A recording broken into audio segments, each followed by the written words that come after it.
kuma ana auren mace dan danginta. Ita yan dangi za a dubi irin darajar gidansu, wataƙila wato a gidansa ko wani babban malami shahararre, to kaga duk wanda yake da alaka da wannan dangin za a danganta shi da wannan gidan. Ina wada mai wa akwai shahararren wani attajiri a garin, ya zama duk wanda yake wannan gidan kaga za a danganta shi da gidan wannan attajirin, ko wani babban mai mulki haka, to kaga za a ce ai yar gidan sarauta ne ko yar gidan attajirai su wani ne. Kaga ne kamar yanzu misali a Kano ba ana cewa yar dan gidan Alhasawa, kaga ai zuriyar wani gida ne na attajirai ko. To zan saboda haka idan akwai irin wannan mace mai tana za a iya danganta ta zuwa ga gidansu, to saboda darajar gidan da kimar gidan to ana iya auren yan gidan. Ina ba da bayanci wani gidan ai da zaran an ambata maka tarihinsu sai ka ji a ranka kawai ya kamata ka nemi yar gidan ma ka aura. Saboda haka ana auren mace dan danginta, bi manzon Allah sallallahu alaihi wasallam.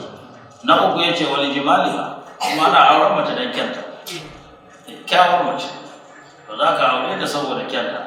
Malam Bahaushe ma ya ce auren mace mai kyau ya ce jari. To saboda haka za ka yi auren mace don kyanta, kyanta ya burge ka, irin tsarin halittar da Allah ya mata sai ka aure ta. Sannan sai manzo Allah ya ce walidini na hudu kuma ana auren mace don addininta. Mace ce mutadayyina mai kula da addini, lafiyayyar mace ce, tana da kamun kai, tana da kunya, tana da imani, tana da nutsuwa, tana da son karatun Alkur'ani. To saboda addinin wannan matar sai a aure ta. Ba za a lura kuma da yar gidan waye ba, ba za a lura da tsananin kyanta ba, ba za a lura da dukiyar da suke da shi ko ba su da saboda addinin ta. Sai manzo Allah sallallahu alaihi wasallam yake fadfar bi zati bi, amma ka ci riba da mai addini, ma'ana ka auri mai addinin taribat ya daka sai hana yanka sirri ba.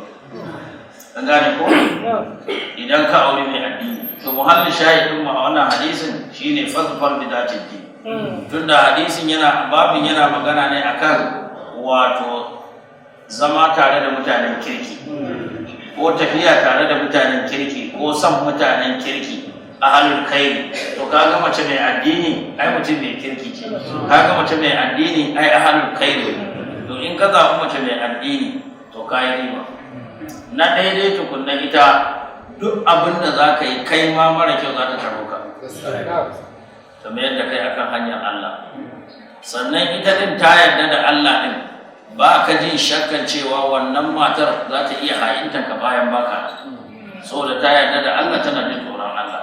Kaga ba za ta yi canfi ba, ba za ta yi tsafi ba, ba za ta yi shirka ba, ba za ta wajen boka ba, ba za ta yi fasikanci ba, duk wani abu mummuna ka babu ita ce. Sannan idan kuka haifi 'ya'ya, to 'ya'yanka za su samu tarbiyya mai kyau. Domin ka dubi mafiya yawan zama 'ya'ya tsakanin zamansu da iyayensu mata da iyaye maza sun fi zama da iyaye mata fiye da yawan zama da iyaye maza. So da iyaye maza mafiya yawa kullum suna waje.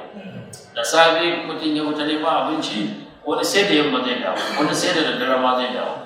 Amma ita uwa ita ce za ta wuni da waɗannan yara.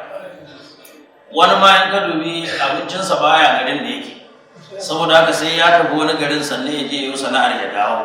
To kaga su kuma yara suna nan tare da uwa.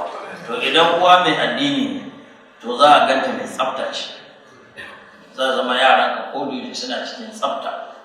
Kuma tsafta din nan kala uku gaba ɗaya: tsafta na tufafi, tsafta na jiki, tsafta na zuciya. Duk za su tsarkake maka yaya.